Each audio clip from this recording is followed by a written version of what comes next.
Okay, here comes the instructor. All right. There's the boss there. Can see his face. Yes. Hey guys, how are we doing? Let's change the conversation now.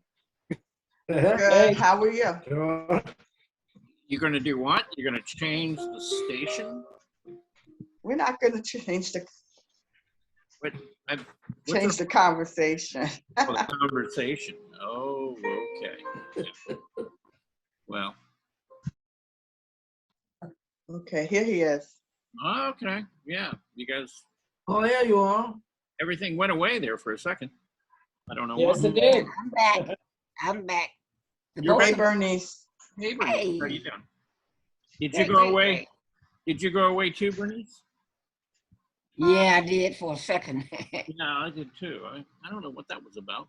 Huh. Anyway. All right. Well, we're here now. Hopefully we can stay here. Right? See how that. Definitely. Recording in Right. progress. Yes, Elaine. Hey, Elon. Hey, how are you all? Good. Good. Okay. Well, I got a note from Eloise, basically saying, goodbye and good riddance. She's going back to the class with Ernest Varner on Tuesday, so she won't be here. She didn't really say it that way. I would just. Oh, okay. No, no, I should hope. no. She just said that she wouldn't. She probably wouldn't be here on Tuesdays unless her schedule changed. But yeah, class. Hey, can I speak to Rodney? Don't worry, she will come back. Oh yeah. Right? Well, she'll be here other days. Yeah, she just. Oh, won't. okay. Rodney, I was going to tell you, make sure you give him a tip. Bernice, are you talking to me or who are you talking to? Oh, I don't know who she's talking to. What's so great about learning web business? Okay. Uh-oh, everybody froze again. Yep. Yeah. It's like it got glitchy. I can't see anybody. I hear you talking. Yeah. Internet connection Yeah. is unstable. well, what's so great about who? Huh? I don't think we said what. Color.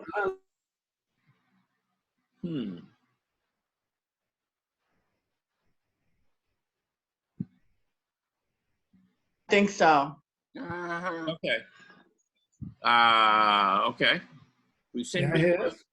You can hear his voice. out. You Oh, can't, I see him. I see him. okay. Can you hear me? Yeah. I can hear. Oh, now I see you in a small. Yes. Yeah, you're going little and big. Okay. All right. Well, Is In and out. yeah. Anyway, let's jump into this. Small now. And Okay. let's try to start going through stuff here real quick. Evidently, the connection today is a little iffy. Yeah, it is. So anyway, like I said, let's get into it. We're gonna start off with Bernice, if that's okay. Oh Oh yeah.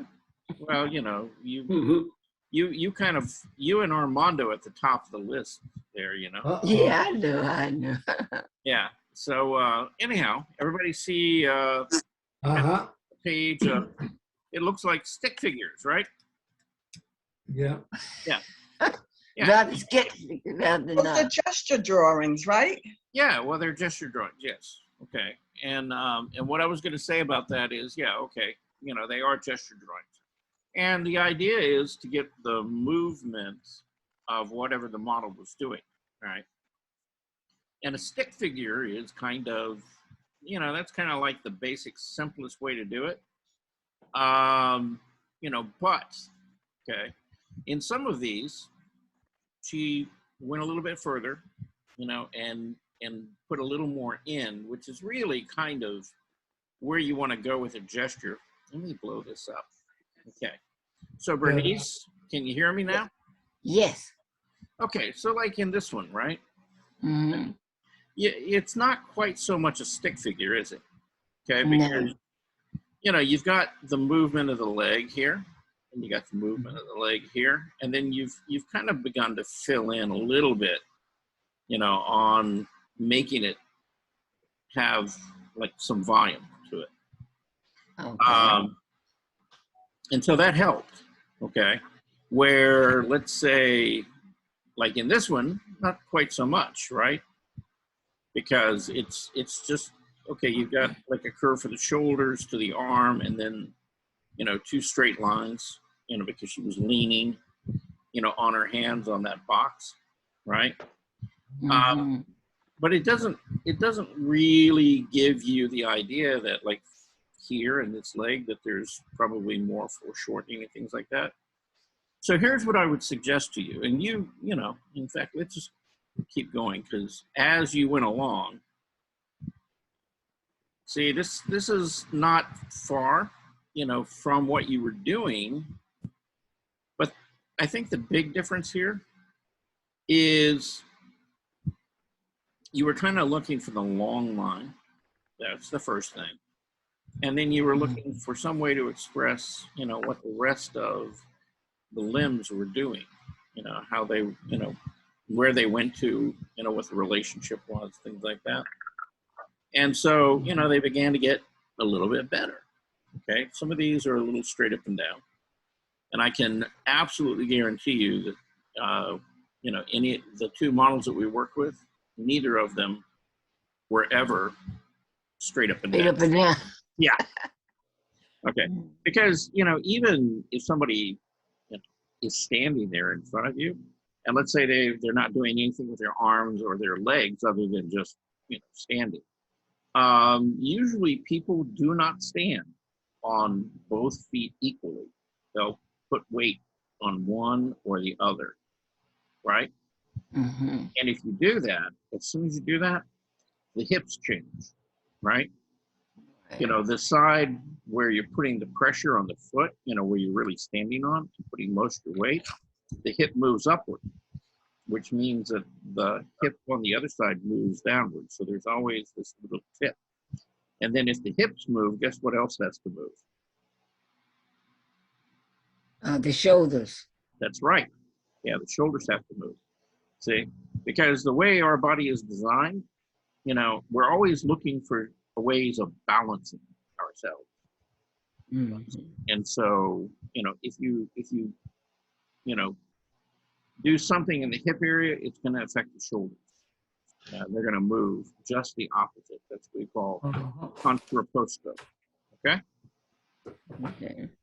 So just keep that in mind, you know, as you're doing. So I'm doing more stick figures than I'm doing gestures, huh? Mm-hmm. Well, a little bit, you know, a little, you know. But now, you know, that doesn't say that you can't use, you know, I'm not saying that you can't use a stick figure to sort of express it, but you see, yours are kind of like wire, like little wire mannequins, right? Okay. Okay. Because, you know, I mean, like on this one, see, you know, you got an indication maybe for the spine, right? Or the torso moving straight up and down. She doesn't have any shoulders that we can see. So maybe this was a side view. And maybe one leg was moving forward and the other was moving backward, right? A lot of times, and I'll kind of get into this a little bit later when we look at other gesture drawings. Okay. Rather than trying to connect all of those up, you know, the only thing really that you need to have connected, or it's not even a rule, you always have to have it connected, is that long line in the figure. So, you know, see, rather than the long line just, you know, indicating the height, like this long line here. So let's say that you started at the shoulder, right? Well, what's your back doing? Was it really straight up and down, or, you know, was it maybe there's some curves in her, right? And then from that curve, it went right out to that back leg. See, that would be the long line, right? And then, you know, maybe you attach the leg to the front. And was it really all straight, or was, was the knee bent slightly, or what was it actually doing? Same thing with the arm. It probably wasn't, the elbow probably wasn't locked, and it probably wasn't straight out. There was some movement in there. Okay, and that's Okay. that's kind of what you're looking for with those gestural lines, is to give yourself a little more information. Um, and so, now when you got a little bit further along and a little bit more time, you started kind of flushing out the body and trying to find both sides of the legs, both sides of the torso, and see gesture drawings, a lot of them, you kind of get that far. And usually with about 2 minutes, that's about all you have time really to get most of the time, right? Right. Now see, this was a bit of a longer drawing, right? You got both sides, okay? Now the thing that was really, really hard about this drawing right here was that this leg wasn't just going up and propped up onto, some kind of bar or something, but also that it was coming toward us. So, Oh, that's right. And you said that too. yeah. And you kind of got an indication for the calf muscle here, and then you got the back of the glutes and the quads. But if you would have just taken this line and broke it inside just ever so slightly, see, and then started this line behind it, and then broke it again inside, and you did right here. See how it's broken inside just a little bit? See, that tells us that this part of the leg is in front of the hip. Okay. So again, if you would have just broke that inside a little bit, that would have said, okay, this is sitting in front of this, sitting in front of that. And so you could create the illusion of overlapping shapes. Okay. Right. And that's what we would be looking, because if it's foreshortened, that's what is happening. One shape is sitting in front of the other as it's moving towards us. Okay. So, Okay. in this one, again, you got a nice movement all the way throughout to that leg, and then this leg is coming down. So overall, when you're given a little more time, you're getting the overall proportions and things, and you're getting the idea of the movement. And so, it's just practicing more. And like, with this pose, okay, so you evidently went back in and did some more drawing on this. Now that one is not mine. Oh, that's not yours? No, Oh, no, that's Bob. I'm sorry. Okay. No wonder. Okay. All right. I'll take it though. Okay. So, but yeah, so let's just leave it at that. So yeah, look for those overlapping shapes, as things are coming forward and on. And that will help you a little bit. All right. Okay. But keep drawing. And again, like on this pose, okay, if you had started at the top of her head here, right, and just taken a line and kind of made it all the way out to that foot, let's say, right, and then if you had a little more time, which you did, build that torso around that line, her neck, her head, and then the leg. You don't have to get rid of the line.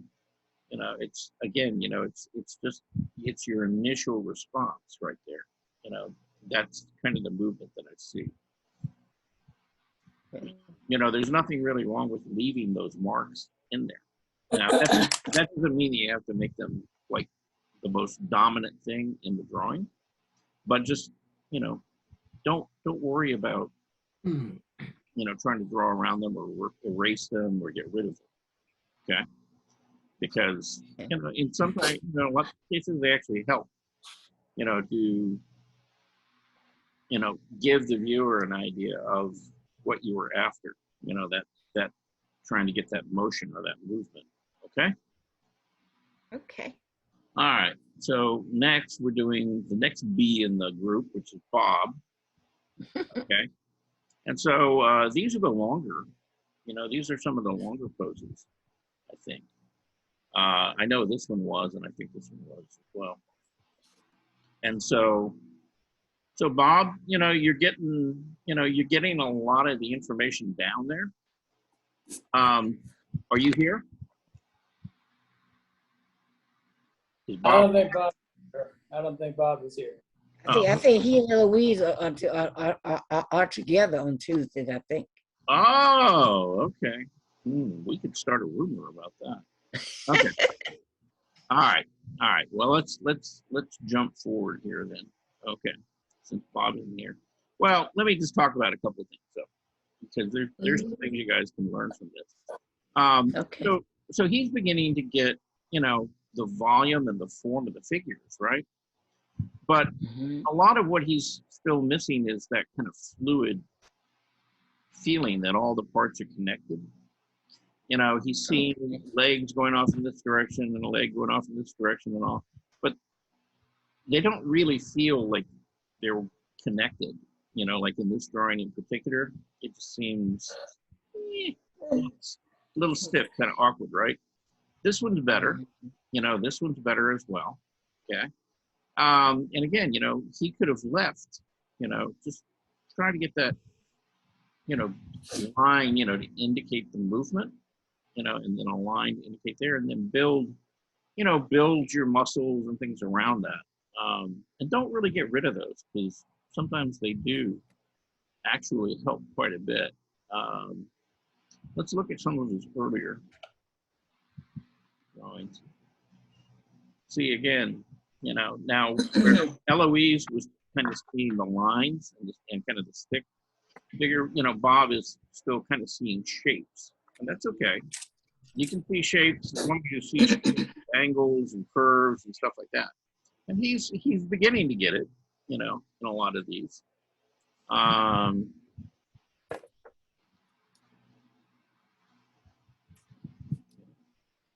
See, same thing.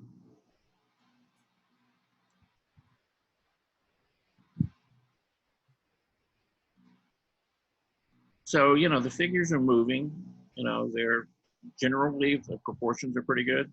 I'm not quite sure where this came from, I don't think that had anything to do with the, what we were doing. That's something he did a long time ago, isn't it? I don't know. Yeah, I think I remember that from a long time ago, maybe a couple of months ago. Do you? Yeah, I don't remember it, period. But yeah, maybe that's my, my lack of memory. But yeah, we'll talk to him about that, I guess, on Thursday when hopefully he'll be here. He'll probably be here today. They just went in late, that's all. Well, if he's taking that class with Eloise, maybe not. Because I don't know what time that class probably doesn't get over like 4 o'clock. This one is nice. Yeah, this is He has a John. lot of color. He has a lot of color. Yeah, so this is John's girl. In on the streets in San Miguel de Allende, and it looks like you went back in and you kind of raised, the edges of the tops of your buildings and stuff. So Right, correct. I did. you what? I did. Yes. Yeah. So the proportions of the buildings and everything kind of work, more as that one point perspective. And okay, the scale of the doors, things like that, all seem to kind of work together. So yeah, you did a nice job on that. Thank you. This is a watercolor pencil. Okay, so you're laying down the pencil and you're adding water to it, or are you working wet into the paper? A little bit of both, but mostly doing the pencil, then adding water. Okay. So how does that work? I mean, as far as, do you get a different effect if you dampen your paper and then draw into it? Yes, because the pencil sort of, the diffuses a little bit and blends in more. Yeah. Don't get a sharp line. Mhm. If you wanted a sharp edge or line. Okay. Yeah. So basically, you could start off working fairly wet, sketch things, Correct. and have a kind of a softer drawing, and then let Right. it dry, and then go back in and sharpen whatever edges you want it to. Yeah. That's I was just concerned about doing perspective and color. I like the bright colors. Oh yeah, the color. Yeah, very nice. In that. That's the thing about San Miguel is the light down there is always really, really wonderful. And of course, you have the buildings and the way that they basically reflect or refract the light off of them, and all the color. It's a wonderful place to be. Maybe I'll get down there this year. Right. Yeah, I'm looking at taking a little bit of vacation here, maybe at the end of September or toward the end of September, and taking a week or two. And if I do, that's one of the places that I'm kind of thinking I might want to go, for that week or so, just go back, check it out again. It's been 8, 9 years since the last time I went down there. And a lot of people I've talked to told me that it's changed a lot, not necessarily for the better. and then you talk to other people and they think it's actually gotten a lot better. So, it's all a matter of opinion. I know it's gotten more expensive overall, but Yeah. but yeah, it's I think it's worth going back and checking it out. So anyhow,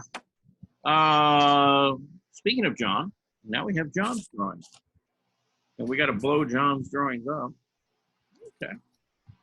So again, you're getting the idea of the motion, the movement, in the figures pretty well.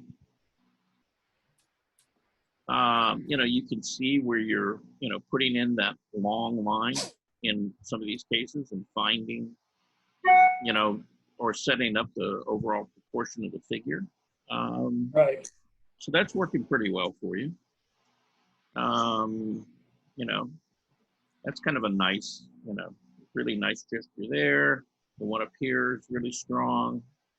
Even this one, yeah. So that's working. That's working for you. Let's take a look. Oh, that's kind of a repeat of the same ones. Okay, let's see. All right, so these must have been the first, probably quicker. And these were all this is the ballet. ballerina. Yeah, and there was a lot of stuff going on there. Okay. Now, one thing I want to kind of mention to a lot of you, and I would encourage you to kind of think about this a little bit. When you're doing these gesture drawings,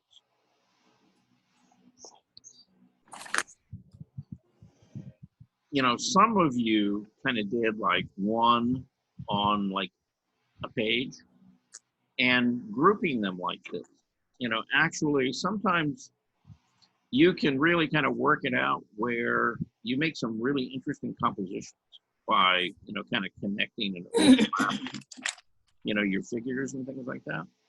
And I like to do that a lot, when I'm in a drawing session, because, you don't really know what you're going to come out with, but it offers you some interesting opportunities for composition and design. And while you're doing this, it's like some poses that you really kind of respond to, that you really like, you can make those more dominant than others, by playing with the scale and the size of them. So let's say that, I don't know which was the first figure here, but let's say it was this figure right here. So, you could have started off, and maybe use more of the page for that one, and then built in, some of these others in and around it, at different sizes and scales. So, always be thinking of playing, with not only trying to do the gesture drawing, but also how you're going to place it on the page, how you're going to compose it. How can you make an interesting. Yeah, I wasn't thinking at the time much about it, but when I finished, I sort of liked the whole page, that it's sort of gave it the idea to me that it was movement all around. Mm-hmm. Yeah. Yeah. I mean, even though it's the same figure, it could actually be, multiple figures, all dancing on the stage. Right. Yeah. So, yeah, you can make some interesting narratives. Okay, evidently I've got 2 of each of yours. I don't know why. Okay. And then, yeah, these are some of the longer poses. Yeah. And again, now you had more time. And the thing is, you've kind of taken out the gestural line, and you're kind of working on, and I kind of see where you're making some effort to, build in shadow and light. Okay. Correct. Yeah. And the thing is, it's like, as you make your initial mark, like the top line of that arm, things like that, try to be a little more sensitive about the line, and maybe a little bit lighter, so that you get more contrast between what's on the light side and the dark side. So that's why that particular one, I tried the dark at the underside. Yeah. I know you went back in and restated it a couple of times here, but you wouldn't have had to make this quite so heavy if, when you put this down, you were a little bit lighter. Mm-hmm. And didn't put so much pressure on the pencil. And that's really what it comes down to, is kind of controlling where you're going to bear down and make those heavier marks, and where you're going to just, give you just enough to kind of read, okay, that's the top side of an arm, or side of a leg, or something like that. Put some light on it. And so varying that line weight in there would help quite a bit. Just being a little bit lighter, like on this drawing right here. Again, some of these lines are, pretty sensitive, and fairly light, and they're there. We don't need them any bolder or anything. And then when you go back in and you make, another pass at one side or the other to indicate a shadow, see, then there's more contrast, and you see the difference between light and shadow area. Okay. So just think about it. Like I said on Friday, I have, to me, the 1 and 2 minute ones are more fun. Mm-hmm. When I have longer time, I know anything I do, I have a tendency to get too detailed and specific. Okay. Yeah, I know how that works. I'm trying to cure that one for myself too. It's like, okay, you don't have to draw more, just make it more accurate, and maybe more expressive. It's a struggle. It's a struggle for everybody. And I don't care how long you've been doing it. It doesn't. I wouldn't say it doesn't get easier. You get faster, you get more accurate, and things like that.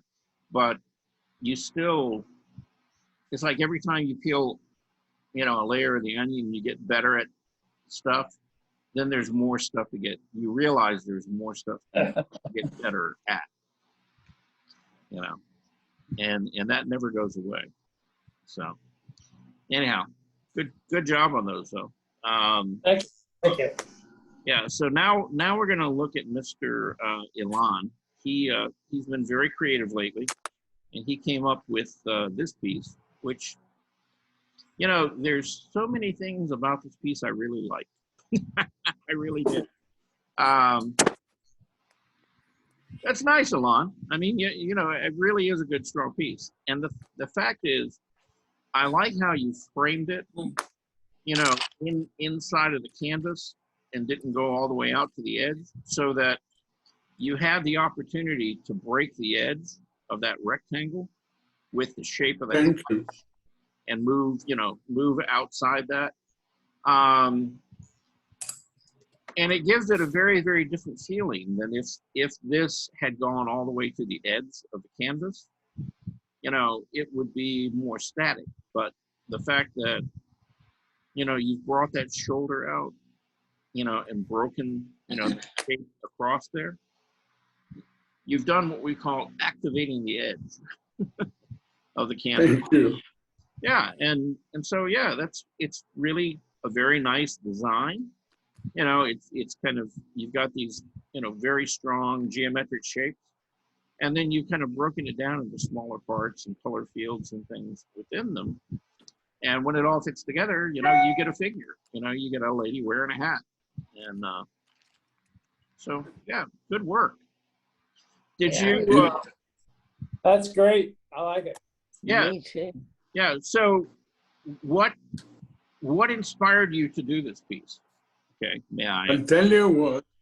I look at the ladies, although my wife is in the area, but I like to look at girls. And I met this lady on Google, and immediately it struck me as a beautiful picture. Uh-huh. So I took it, and I did it on a larger format. It's not large, but it's 12 by 16. Okay. So I got busy, and it came out pretty good. I wanted to play a little bit more with the details of the face, because everything else is static, you know. Mm-hmm. But it's difficult for me. Mm-hmm. Well, But all in all, she came out pretty good, you know, so I'm very happy with it. yeah. So let me ask you this, okay? You know, what you just said was that you would like to work with the details on the face. In what way? I mean, you know, you recognize it right Like now as a face, and you see an more eye. light and more issues of lighting one side more than the other, shades and stuff like that. Okay. I don't know, but it came out okay, more or less. Well, I think it came out fine. I guess what I would say is, I think, let's say that you had spent more time rendering the face to try to give it like Yeah. form and light and shadow. Yeah. I'm kind of thinking that that would not have been, you know, necessarily a good thing.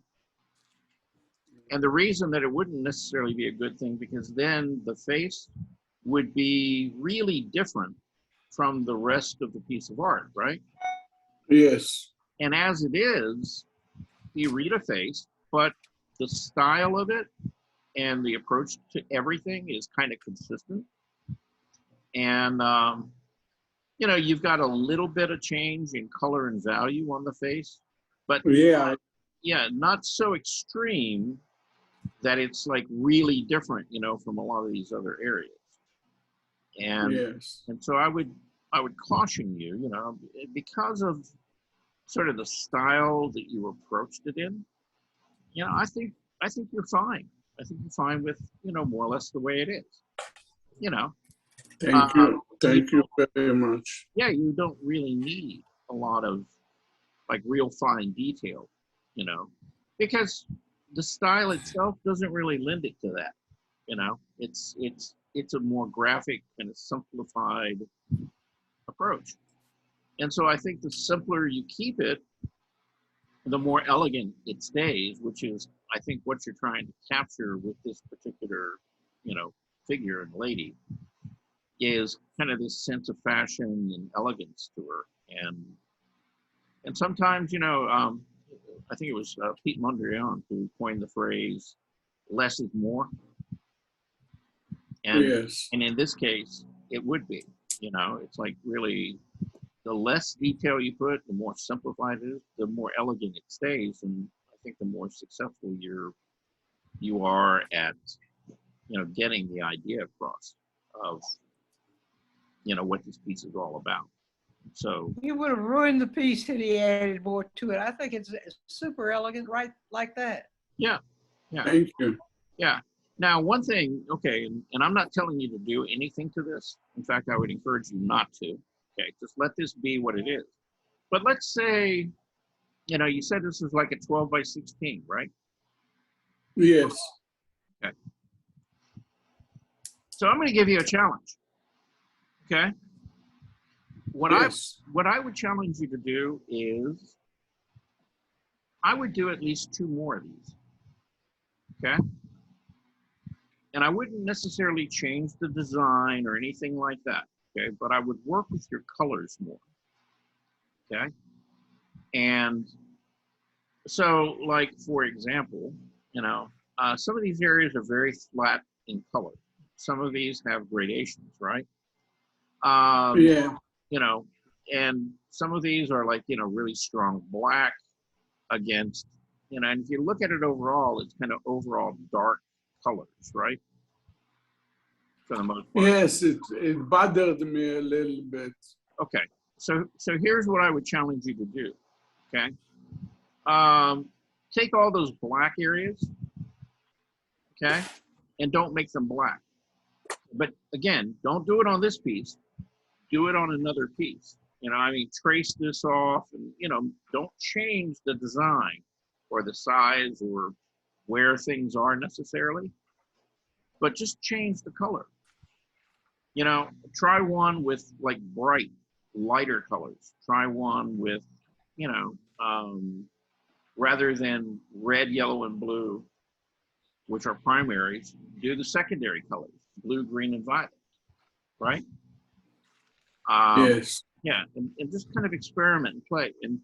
And that way you can look at the 3 pieces and, you know, get some sense of how modifying your color can really change the feel of the whole piece. Okay? So that would be... Yeah, I'm ready to do it. Okay, well, that would kind of be my challenge to you. But like I said, don't change No problem. Yeah, don't change this. Do you have some tracing paper?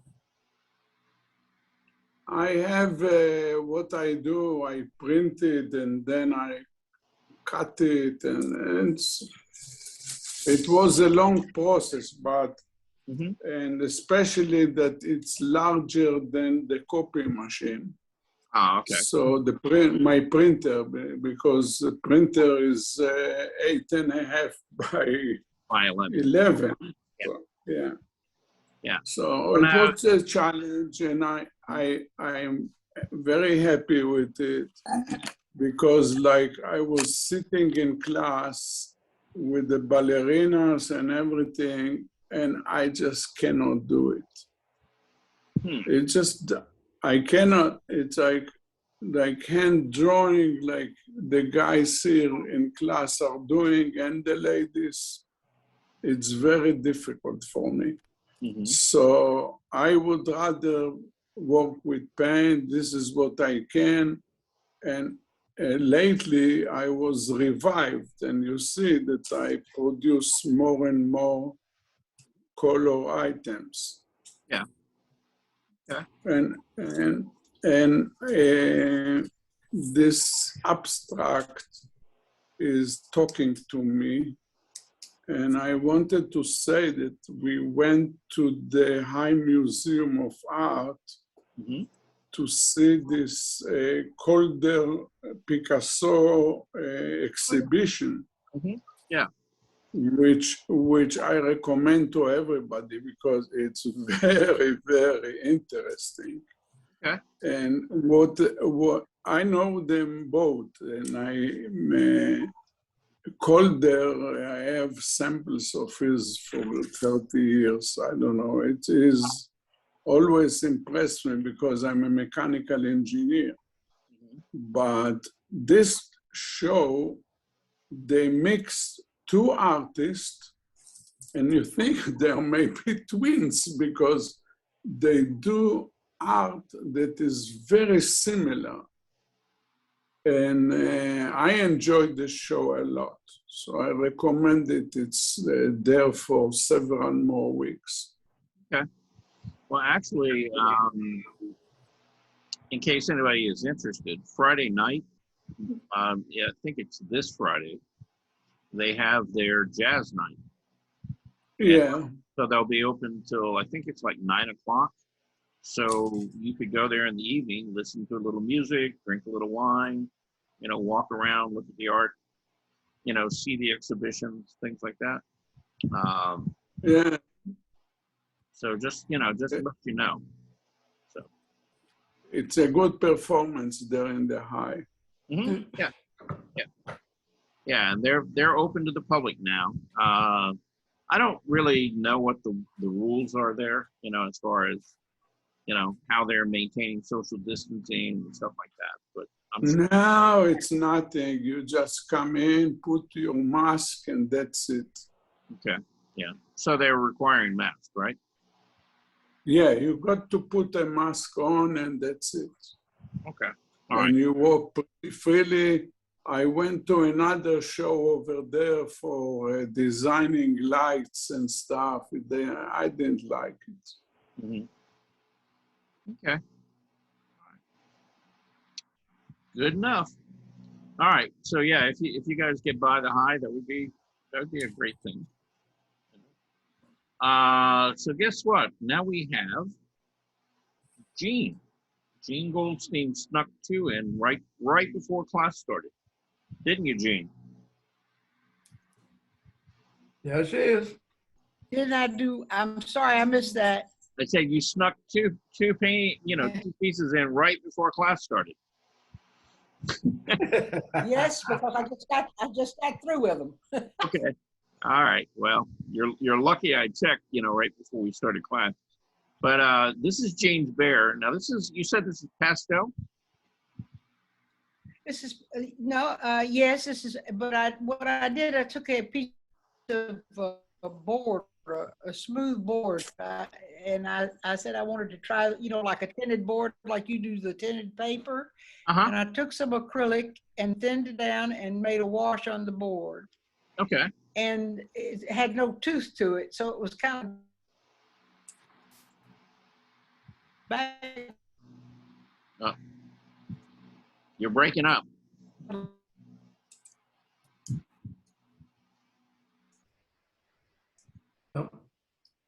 But I don't know. She kind of went away. Well, that's that unstable.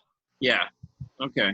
Well, yeah, I don't know. That may be on your end. What I said was that the fish is acrylic and the wash on the background is acrylic, but the rest of it is a pastel. Okay. All right. Charcoal. Okay. Well, it looks good.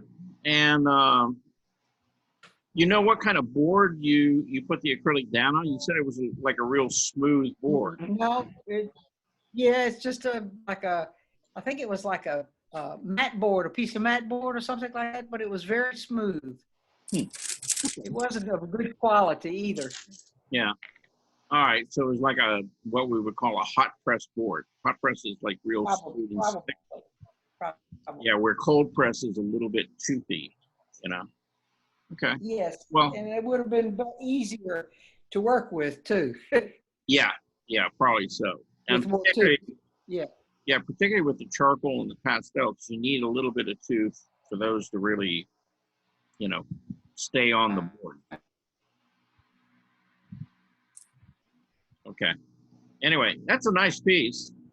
You know, you've got a nice sense of the movement of the animal and the way that you've kind of laid in, you know, your values and, you know, it's kind of lineal, Yeah. but it helps describe the shape Right. and the form and the movement of the bear. So that works really nice. Regardless, I like it. yeah, regardless of whether it's a slick piece of board or not, you know. It looks Well, like, and the sheet is done on the same kind of board yeah, or paper. It may be a stock sheet of paper. uh-huh, yeah, Just trying different things out. okay.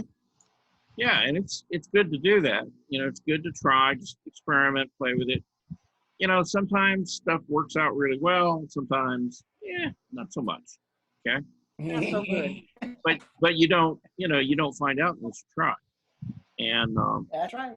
now one of the things, you know, since you were putting a tone down on your like slicker board or paper, Right. anytime that you have a slick surface, things like that, you could actually, you know, take acrylic paint and if you had any like really, really fine sand, mix the sand into your acrylic paint, you know, to add kind of a rough, almost like sandpaper surface to it. Most sand, I can find dirt, but it's not that fine a quality of Yeah, dirt. well, dirt, yeah, dirt doesn't quite do it. It would have to be sand. Yeah, it has to be a grip more gravelly, light ice. Now, I if, know what you're talking about. yeah, You but can't now, find any around here. right. Now, one of the things though, if you wanted to kind of pursue that approach, is you could actually, from one of the art stores or from Amazon or anything else, order some what they call pumice, right? Oh, yes, I forgot about that. Yeah. Yes. And again, you take a couple spoonfuls of the pumice and you put it in a little cup of acrylic and you mix it in, and then you paint the acrylic on. And what it does is it gives you Yes. kind of that grain that you can work the pastel onto. Gritty effect. Yeah, a little bit, but it's you know, where sand would be kind of more gritty because it's a bigger particle. The pumice is really, it's just enough Fine. to really kind of make it a little bit bumpy and textural. And but you know, you can get a nice smooth coat of it on, and then work your pastel. A lot of pastel artists use that because you can go out and you can buy like boards that are already coated in that stuff, you know, specifically for pastels. But you know, they're limited in size, they're limited in color, and so a lot of pastel artists will prepare their own panels, canvases, and boards by taking acrylic paint, mixing pumice into it, you know, and then, you know, coating it out. It's kind of like priming the canvas, right? But this way they can kind of customize it and make their own color, you know, and make it to what they want. They're not stuck with whatever they can just buy in the store. Okay. So there's smooth effect in the background, but I would have used that pumice on the sheet. Yeah. I think that would have done something to it to make it a little better. Yeah. Yeah. Well, yeah, it just gives you the ability that when you use the pastel, that more color stays on the surface, you know, and you're able to kind of build up more color and stuff, you know, on the surface here without it falling off. You know, because one of the big problems with pastel is it's a beautiful media to work with, but as you work with it, you know, a third of it ends up on the floor, you know, or in your tray, you know, depending on your easel, because as you're drawing, it just kind of crumbles and falls like right off, you know, and onto the desk or whatever you're working on. You know, which is also the very same thing that kind of makes it hazardous, you know, because it kind of floats around in the air. But again, you know, I mean, I haven't done pastels in many years now. I don't recall doing it in a long time. Yeah. Well, when I first started off, you know, I was working with charcoal with Tony Manny for almost a year and a half. And the very first thing that he let me play with color with was pastels. And I love pastels.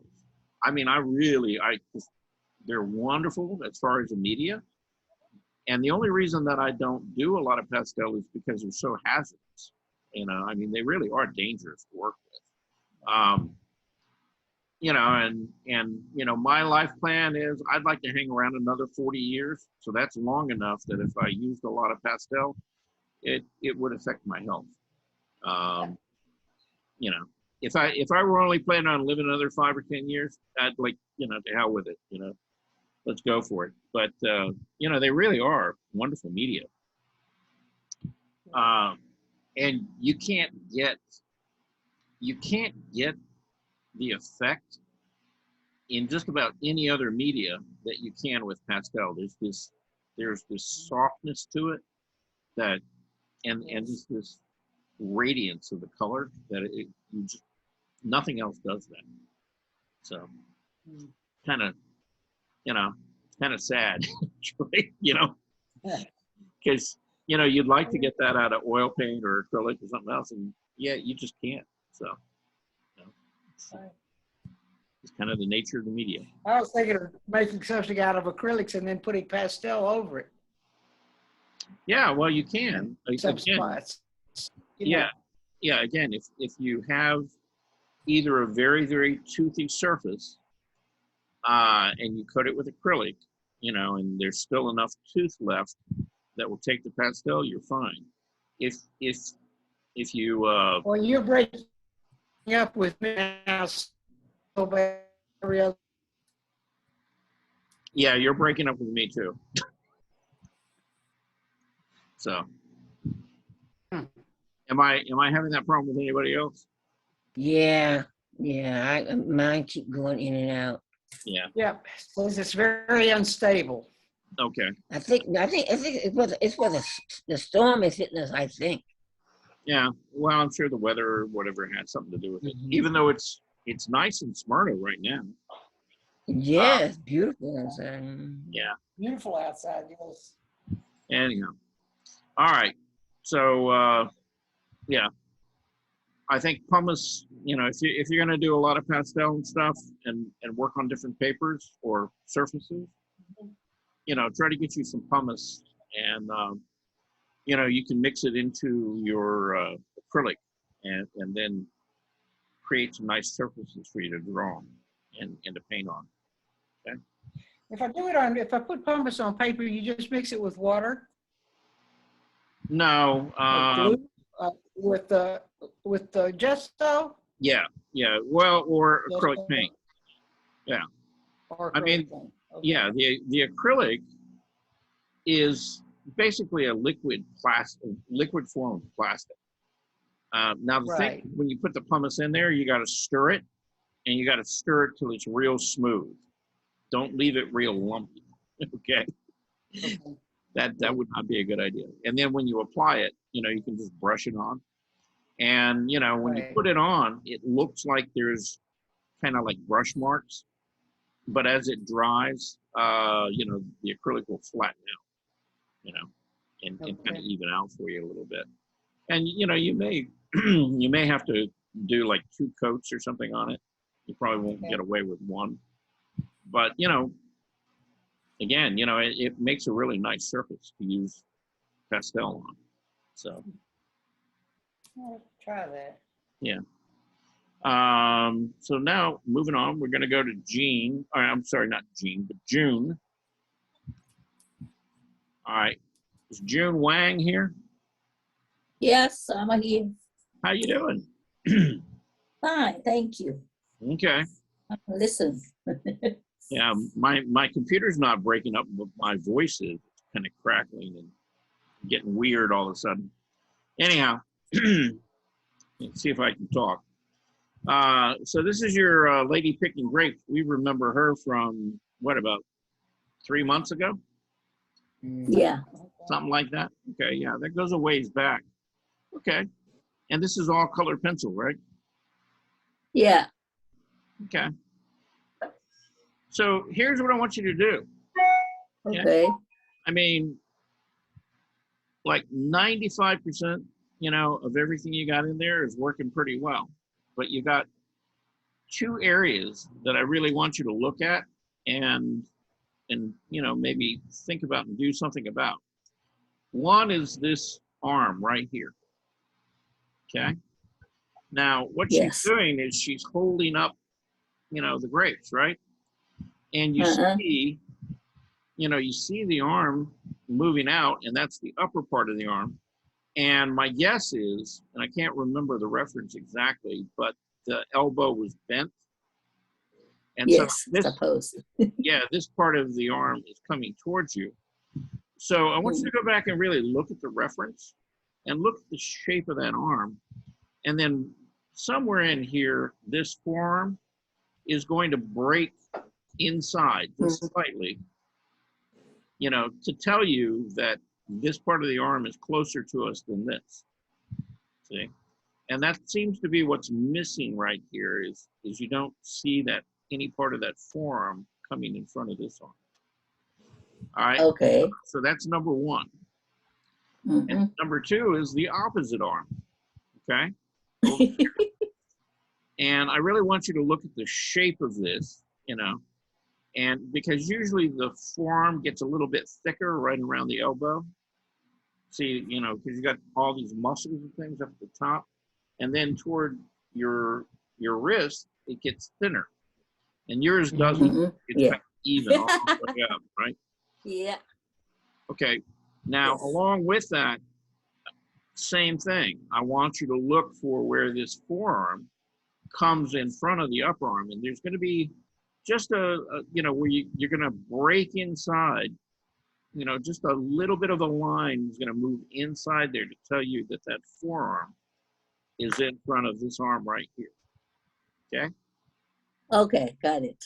So yeah, I want you to really go back and look at the arms very carefully, and try to make them work. You know, like, you know, they're moving. You know, moving forward or moving backward, whatever they're doing. Okay. And really look at the reference on that. Okay.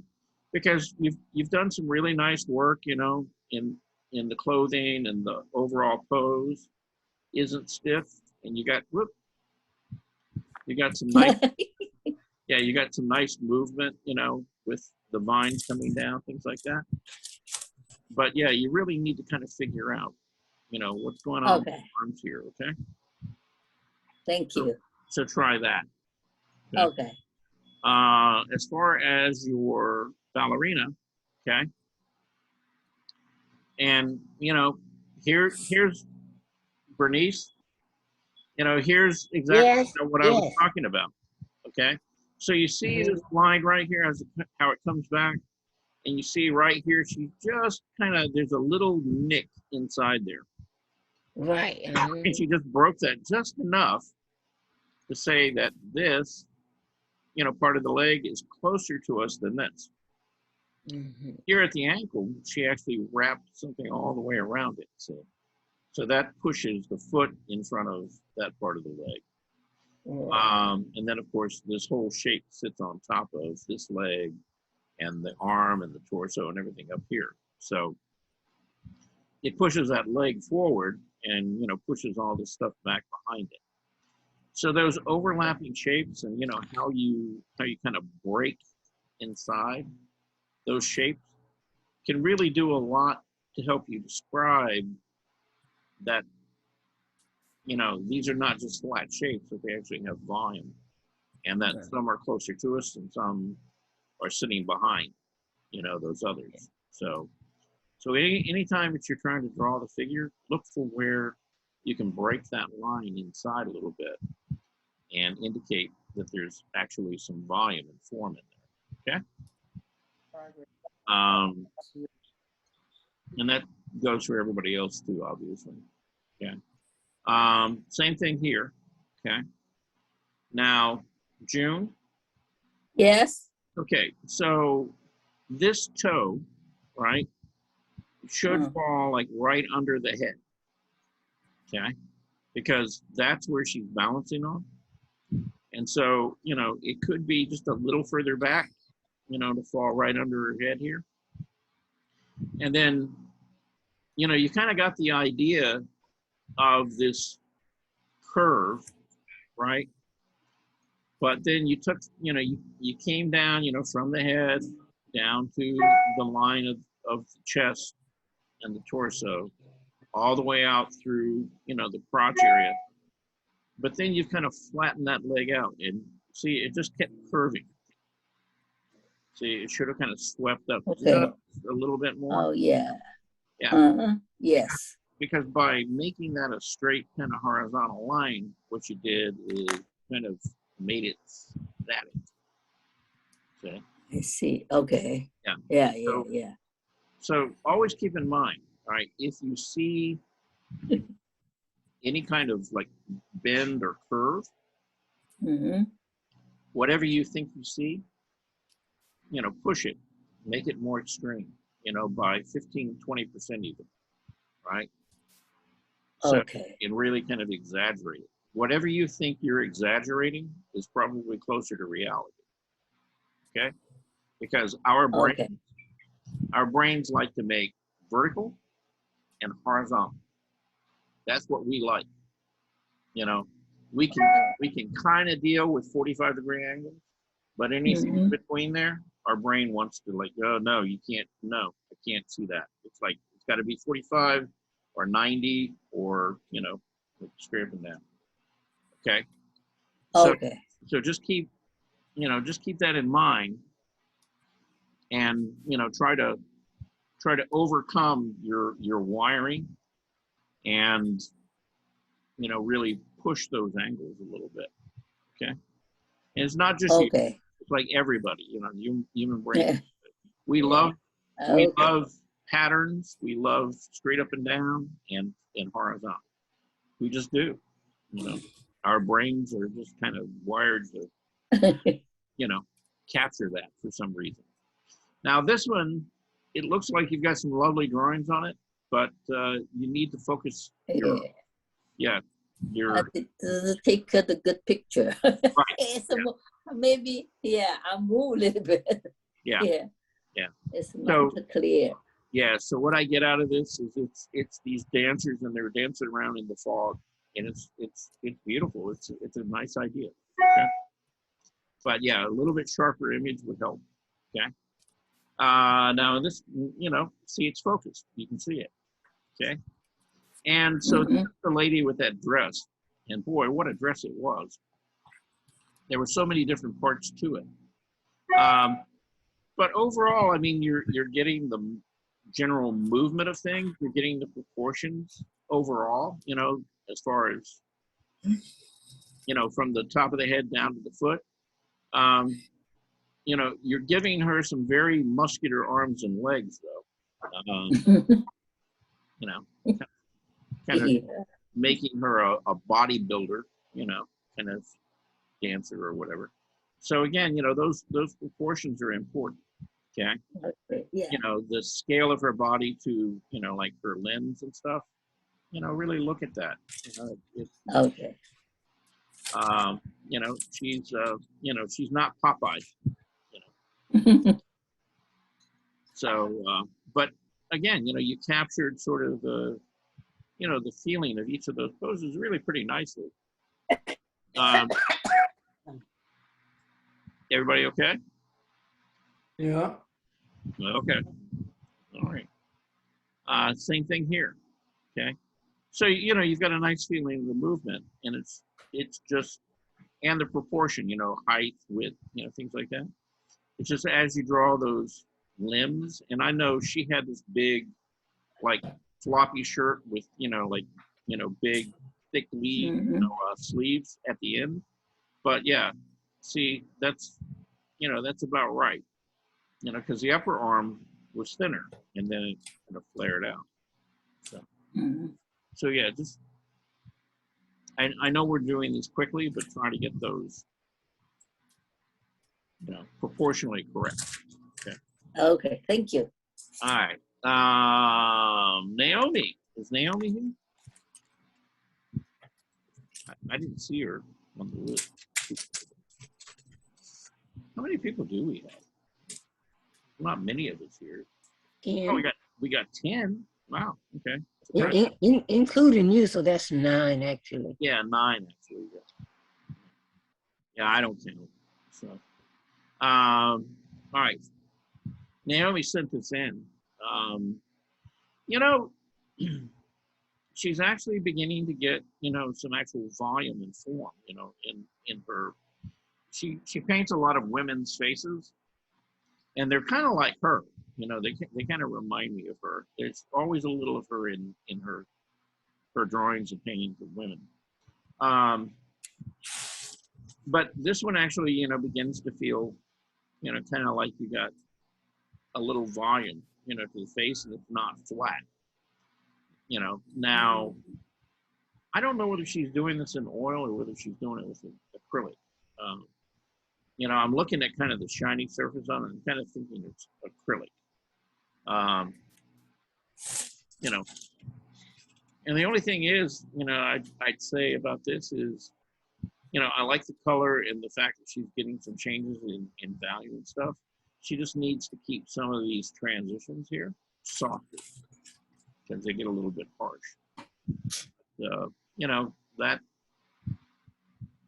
That comes in time. So now we have Susan. Yep. What a mess. What a mess. Not really. Not really. Okay. Now you are practicing something that we call contour drawing, Susan. Okay. I don't know whether you are doing that intentionally and you really meant to do that, or whether that's just kind of accidental. But what contour drawing is looking at the outside edge and just kind of following it, right? Now there's I've done that before, but I wasn't really trying to do it there. But, okay. So I'm going to kind of explain gesture drawing to you one more time, right? And well, maybe not only one more time, maybe dozens of times. That's what I'm here for. Yeah, I need it every time.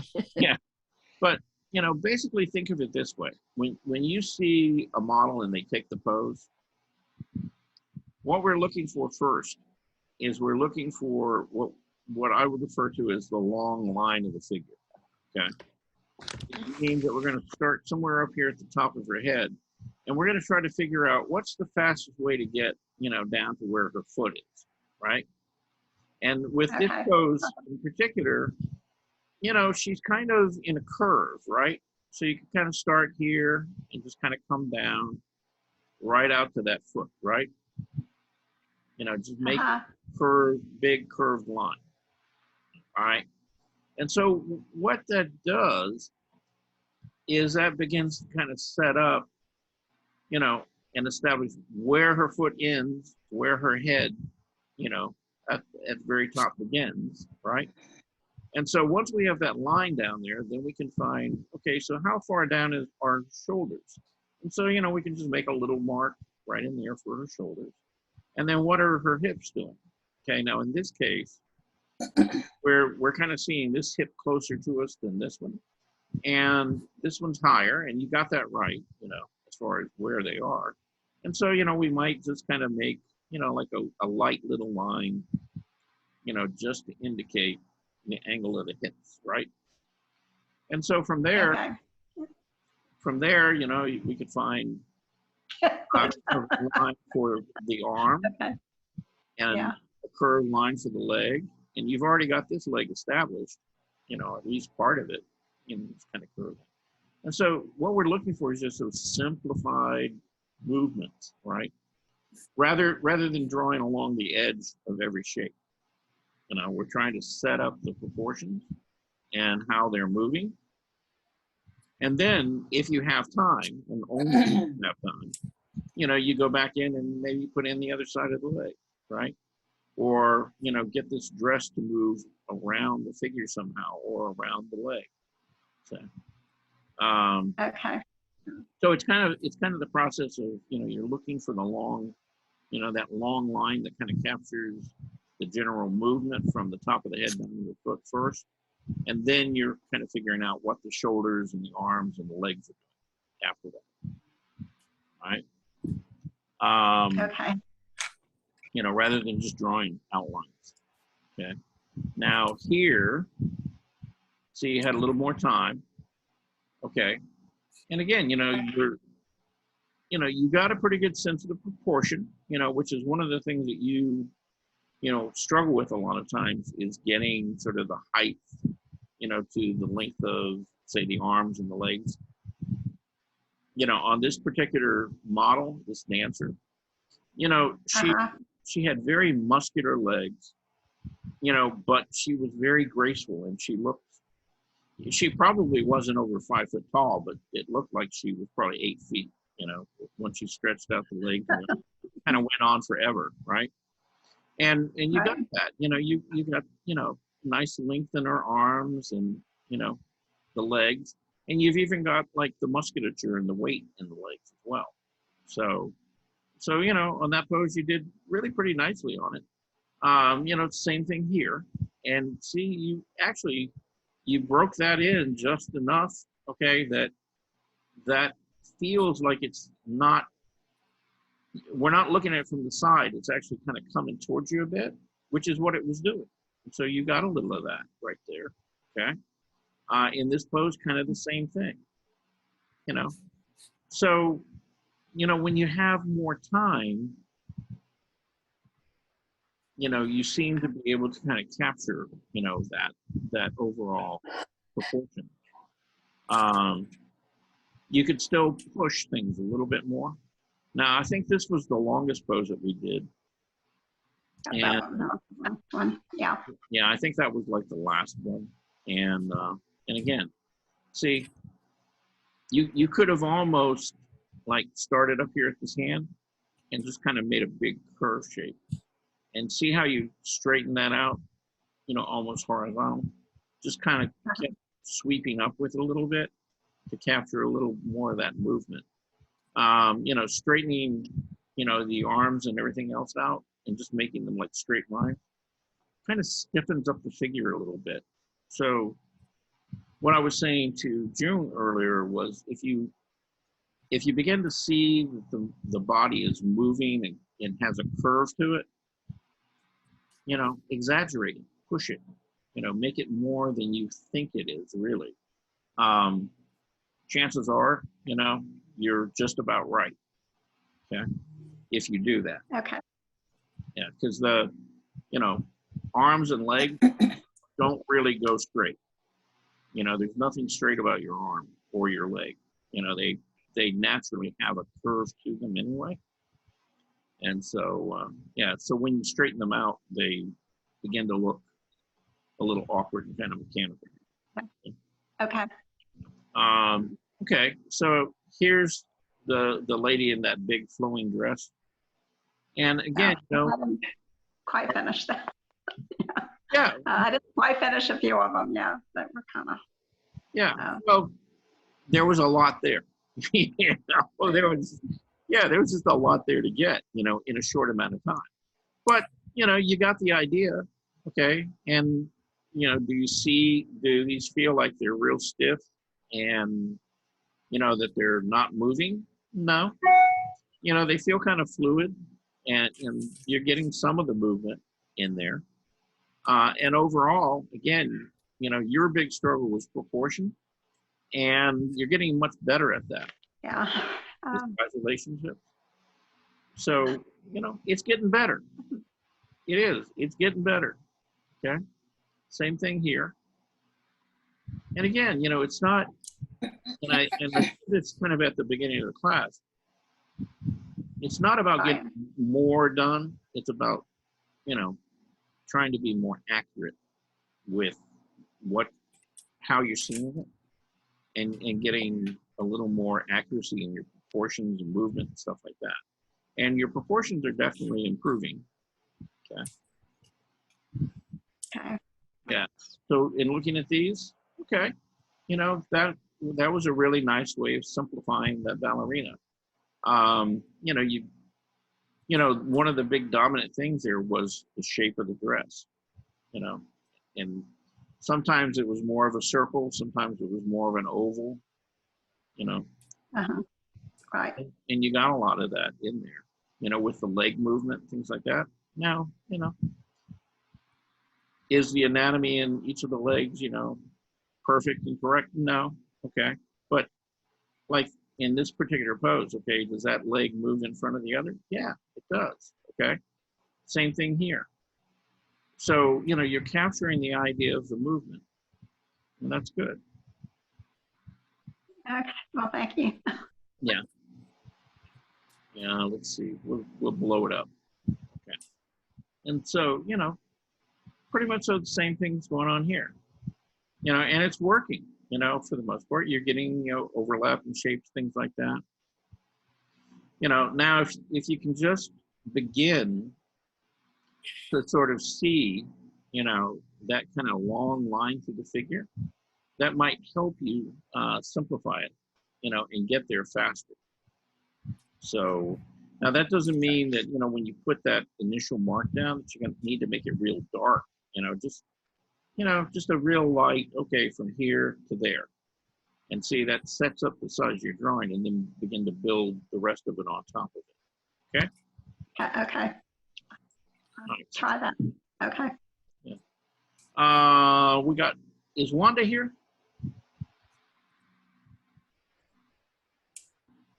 Wanda, are you here? No. Okay. Well, she sent in two pieces that I'm really curious about. You know, well, one I'm really curious about is this one right here. And it looks like it's yarn, and it looks actually like it's on a canvas, on a kind of a painted background. And I'm kind of wondering, you know, did she sew this into the canvas? It looks like, you know, to create these kind of simplified, graphic, colorful shapes of a pinwheel. But, you know, it's nicely done. It really is. That's And then, beautiful. yeah, Yes. yeah, I like the color quite a bit. I mean, I was thinking it's pasted on after she did the background, but Yeah, I don't know. I'm looking at the edge here, and it looks actually like maybe sewn, like, you know, like stitched, like right through the canvas. it's got stitching in there, but I think she might have pasted on the stitched pieces. I don't know. I don't know. It looks embroidered and on cardboard or something, then paste the embroidery onto the canvas. Yeah. No, you know, she actually used a needle and pushes it through to the other side. Yeah. Yeah. Well, that's kind of what I want to find out from her, because Yeah. I mean, it's nicely done. Now that's what it looks like to me, like she using a needle. Mm-hmm. Yeah, that's kind of what I was thinking. You can see the stitches up here. Right. You can see like down here at this bottom piece, you can actually see the background of the canvas showing through in between. That's why I'm thinking she's not doing it as a separate piece and pasting it down, but she's actually doing it, you know, right through the canvas. Right. Oh yeah, right on the canvas. Mm-hmm. Yeah, because of the way it's not as thick. It's not as. That is so pretty. Isn't it so colorful? All right, so we'll have to pick her brain next time she's back here. I guess it's beautiful. Yeah, and she did what I asked her to. She took her ladies with the umbrellas. Everybody's familiar with these. Remember how all the red kind of stopped and like a real hard edge there? Oh yes, yes. So she took and she blended that. See, now it's not distracting. That's a beautiful piece. I mean, it really is. It is. It's, you know, I mean, the overall kind of just simplification of the shapes, the color, really worked really nicely. So she did a nice job on that. So that would be a nice piece to put in the show. So anyhow, so that's kind of it for everybody. You know, I'll show you what I did drawing wise. You know, so there's the lady in the big dress. And, okay, and you can see, you see the line here? Kind of moving through the figure? Yeah, that's what I'm talking about. You know, find that long line. Did you just call me back? Are you talking to me, Francis? I don't know, maybe not. Anyway, I'm just gonna point out, you know, see if you get that long line. And you know, now Topsoil is a lot lighter. So hold on a minute. Let me cut my. Oh, Bernice is talking to somebody else. We need to find that girl and mute her. She's on the phone with somebody. Bernice, we're shutting you down. If we can She find. muted herself. Did she? Okay. Yeah. All right. But again, just any kind of like, long line or any kind of movement in there, really kind of what you're looking for. And, once you have that on there, then you've got an anchor, that you can build off of. Same thing, this movement for the, ballerina. So, see again, that long line flowing through the figure. Because once you have that, then you can, find the shoulders, you can find the hips, you can get those, proportions adjusted. The movement, down. And, you can do it like down the middle of the body. You can do it, like in this pose, it's really the spine, it's the back. So from the head, all the way out to that foot, right? Just kind of one long line. And then you can figure out, where the other leg is and the arms and what they're doing. Same thing here. She's bending forward, this nice long line all the way through. So anytime that you have an opportunity, and you see that long line, put it in there, exaggerate it even. Make it move more than you think it is. If you do that, then your figures will have a little bit of motion and life to them, which is kind of what you're after.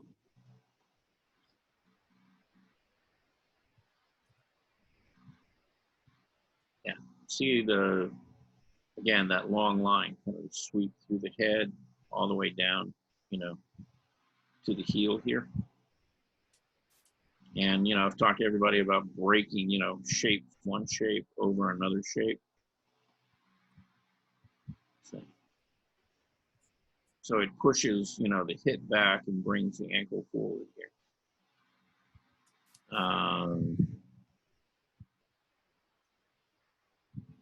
See, this was a little, a little more of kind of a abrupt angle rather than kind of a curved line. Okay. And then this pose. And I ran out of paper, otherwise I would have put, back here somewhere. Okay. But even at that, see, my leg's not level, it's moving upward. Kind of continue that movement, all the way through. Because you really want to kind of push and exaggerate any kind of movement that you see, make it more. Okay. So. That's cute. Isn't it cute? Frothy. Yep. Well, she was, everything was flying up. So anyhow, so that's, that was my day at all. Huh? I need to ask you something. Okay, ask me something. I don't know about your address. I tried 4 times to send you something last night, and all the time coming back about your new address. You mean my Fulton County address? Okay. Uh-huh. Yeah, email address, right? So it's my name, Charles, Charles. Yes, and then a dot. Or no dot. Dot. And then Scoggins. Then Scoggins. Scoggins. Yeah, that's what I have for you. Okay. At, the at symbol. Fulton, Fulton. Yeah, Fulton County, Georgia, GA. GA.gov. No, not gov. GOV. Yeah, GOV. I don't know what happened. I sent 4 times. I don't know you got or not. I was spelling his name wrong for a long time. SCOG. I had 3 different spellings on the page on my screen, and I would always pick the wrong one. It's SCOG, Scoggins, Right. not Scoggins. It had SCOR. No, didn't have any R's, don't have any extra G's or, you know. So I guess I'm gonna send it again. Let's see this time will go. I don't know. Well, why don't you go ahead and send it now and I'll check while we're online. So you didn't get nothing last night. No. Now I've gotten things from you in the past. You know, from you. But... I've got to go, people. I'll talk to you tomorrow. Okay, Bernice. You take care. Yeah, somebody's bringing me some dirt, so I have Oh, to they're be bringing out some dirt, huh? Okay, that's exciting. Yeah, get some dirt. All right. So did you send anything to me, Armando? I'm gonna do it now. Let's see. Yeah, do it now. While we got you online, let's do it now. See whether it ends up in the mailbox, okay?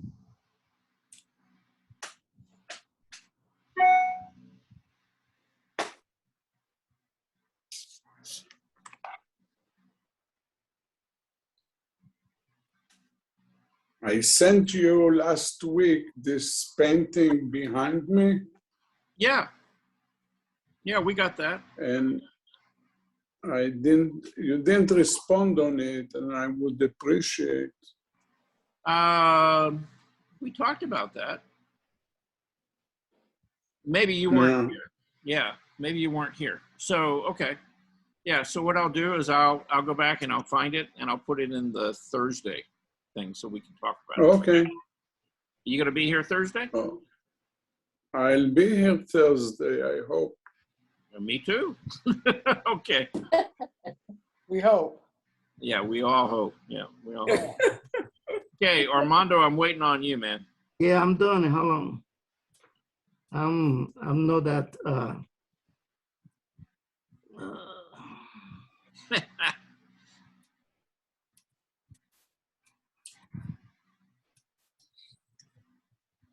So anybody got any good stories to tell while we're waiting on Armando to send that email? Okay, I send it. I like your organized room back there, Charles.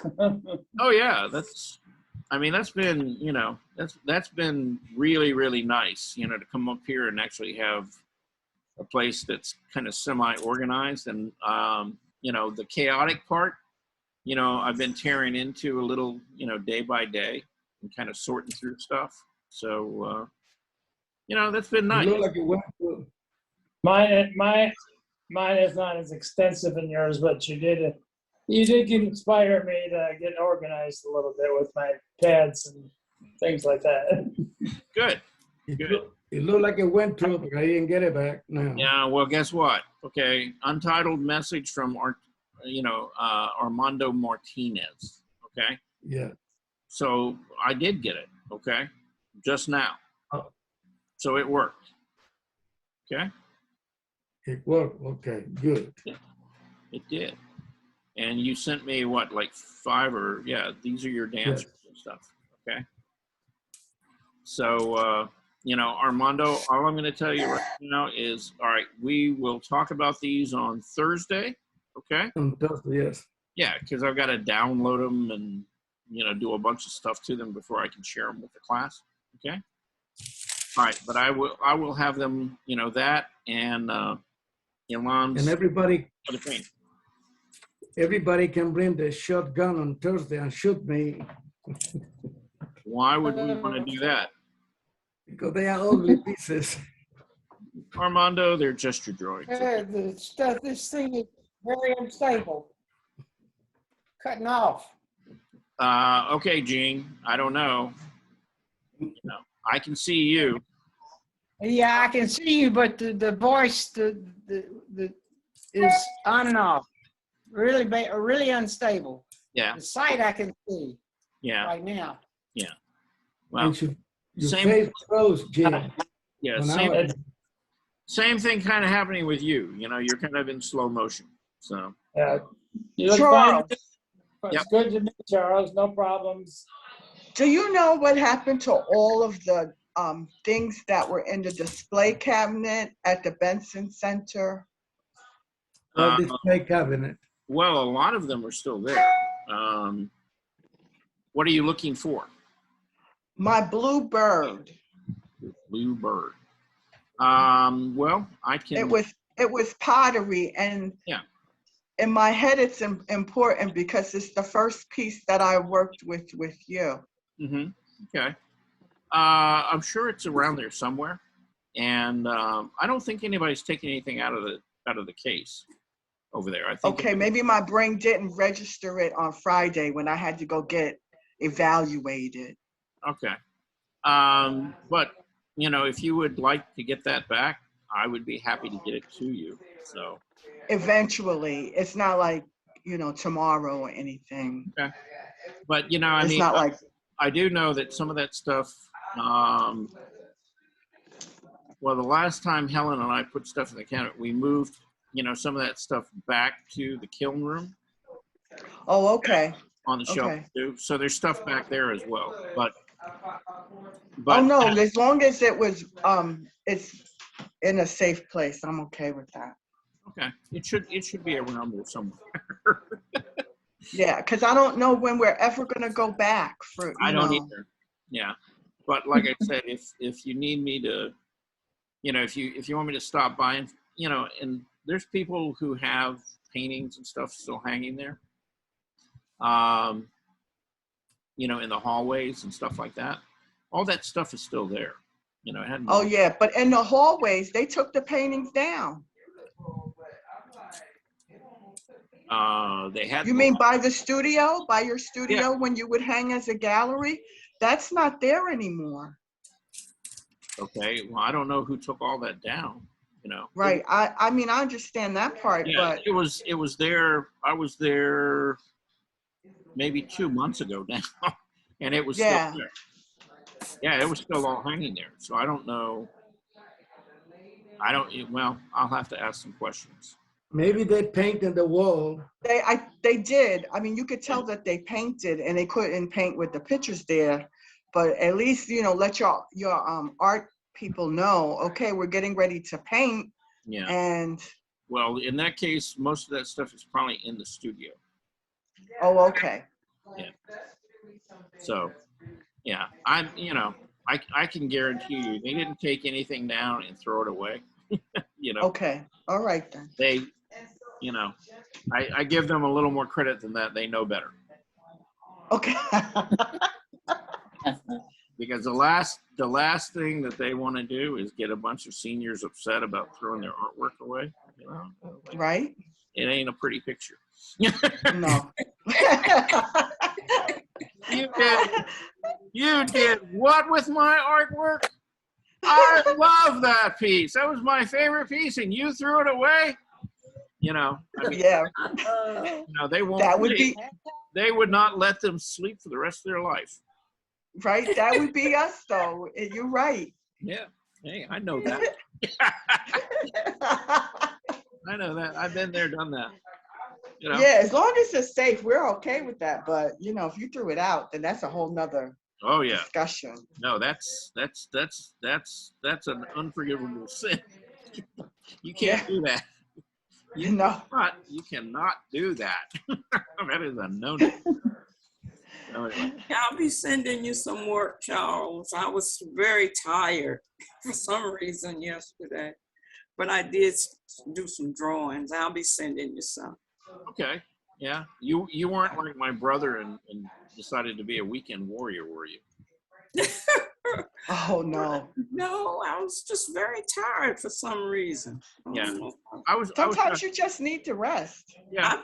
I've been doing this for a year, and sitting here in this chair is just hard on my back now for some reason. I have to find my back brace and my hip. It's just hard on my body. Yeah. Don't feel bad. You're not alone. Yeah. So I'm gonna say goodbye today to you all. Bye. All right. Yeah. Bye-bye. I got to move around. Okay. All right. Well, I was going to tell you the story about my brother. He decided to go up on the roof, at his house, and and the last thing that he or I need to do is, you know, to be on anybody's roof, right? No, that's right. Yeah. Now my brother is about 16 years younger than I am, but still, Oh, you know, wow. you get to a certain point where it's like, no, you just don't do stuff like that anymore. Some things you just can't do. Right, right. That's right. Yeah. I mean, you know, probably in his head, because I know there's things in my head too. Yeah. You still want to do those things, but your body is not supposed to do that. Well, Right. yeah, it's kind of like, you know, there's all these little discoveries in life. It's like, you know, you do stuff that you used to do all the time, and it's like, you know, there was no big deal. Well, you try doing it now, and it's like, oh, that's not quite so easy. No. Yeah, And- I'm gonna go out and find me a very good chair, you know, to sit in. There you go. Something really comfortable, good chair. Okay. I Well, I'll haven't been tell able you, to find one yet. It Yeah. feels really good to me. Ergonomics. yeah. Well, actually, I've been looking at some office furniture and stuff like that lately. And if you go on Amazon, they have a lot of office chairs and stuff that are ergonomic, that, you know, have, like, you know, are good if you have back problems. Yeah. And they're not really that expensive, and they will deliver them right to your door. Oh, yeah. I just don't want to deal with Amazon since they found in all those nooses in there, you know. You see? In the new Amazon warehouse they're building, 8 nooses. What? Yeah, horrible stuff going on. Are we talking So, about? Are we talking about the Amazon warehouse in Atlanta? no, the Amazon warehouse in Connecticut. Connecticut. What is a nuisance? Beautiful warehouse, and they had to stop the work on the warehouse because of all these nooses, and they wrote on the walls, white only by the bathroom. Okay. Okay. They're doing That's some great. horrible stuff up there. That's crazy people. That's not my son. Yeah. That's And- crazy people. Yeah, You that's saw not it. Amazon. That's no. It's first I've heard of it, but again, you know, it's not Amazon. It's crazy people. I don't know. Since he stepped down, and 1,336 other CEOs stepped down. Why do CEOs step down from those high-paying positions? I've connected a lot of dots and been reading a lot. It's some stuff going on, underhanded stuff going on. But I don't want to talk about it on here. No. Yeah. Okay. Well, there is a lot of stuff going on. Period. I'm gonna tell Yes. you, my chair is an Yeah. old wood chair. It had no nails, no screw. Yeah. You're gonna give it to you know, No, it's comfortable. no. It had no wheels. You don't Where'd want you to get your chair? You don't want to give it to Jackie? About 30 or 40 years ago, somebody had it over there and said, "You don't need that chair. Can I have it?" They told me, "Yes, take it." Oh, wow. Oh, okay. It's a good old chair then. Yes, and Yeah, I it's need good to for you. find me a good old chair. It's good for my back. Right. Okay, then. Y'all have a good day. I You would. too.